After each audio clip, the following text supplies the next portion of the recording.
So ayan mga kaidolo, bali nandito nga pala tayo sa pinapagawang bahay ni Tito.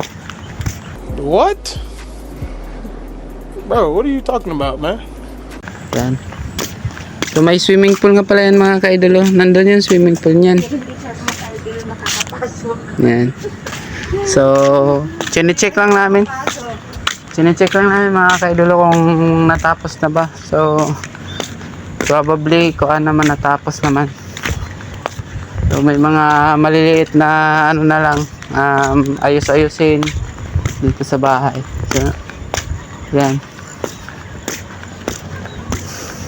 So ito nga pala yung ano namin, kasi nga medyo likod to ng dagat. Dinala na namin yung dagat dito mga kaidolo.